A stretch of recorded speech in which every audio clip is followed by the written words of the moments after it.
This is Royal Enfield's Meteor 350. Towards the end of last year, this was the best-selling bike in the UK, and after having one for a couple of weeks, I can really see why. It's not my usual cup of tea, but to be honest, it's actually quite impressed me.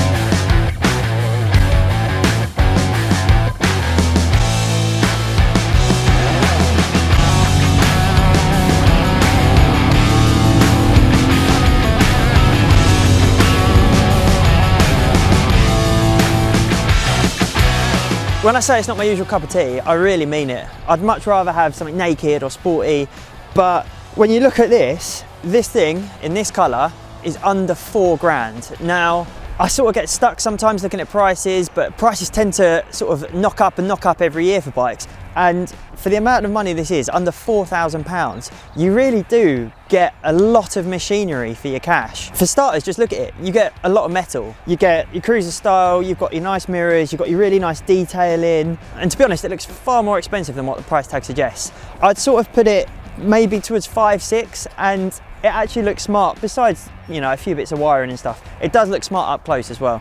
And even though it's cheap, it does actually have some quite premium features. The dash, for example, has Bluetooth connectivity, so you can really easily hook it up to the Royal Enfield app, and you can actually put your maps on, and it has turn-by-turn navigation that's run by Google. So it's a really good system, and it's really easy to use. It's really intuitive too, so it shows you your average speed, your distance travelled, it shows you all of that, and that comes with the bike for the price. But it's also practical too.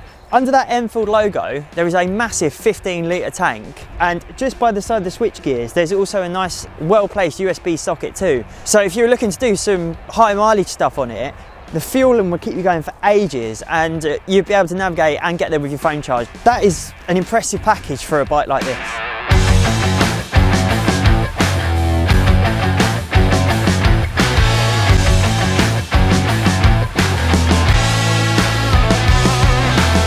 As far as riding experience goes, it's not the most riveting or exciting bike in the world, but you're not buying into performance with one of these things.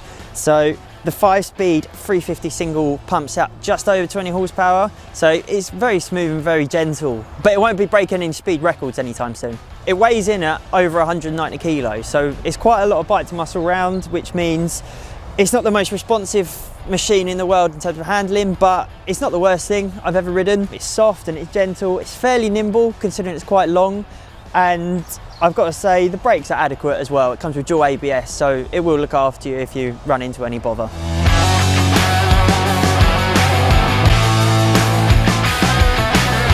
I've ridden a lot of bikes in my time, and I think for value for money, this is actually the best package on the market today. When you look at just how cheap it is, it's cheaper than a lot of 125s on there. You can ride it on A2 licence, it makes a nice little burble from the exhaust. It'll cruise along above 50, so you can ride it like a proper bike. And it's packed with some really nice features too. There are loads of colour options on this bike. There's loads of scope for customisation. And when you look at all that, you look at what you get in this package, and you look at the price overall, you can see why it's so popular.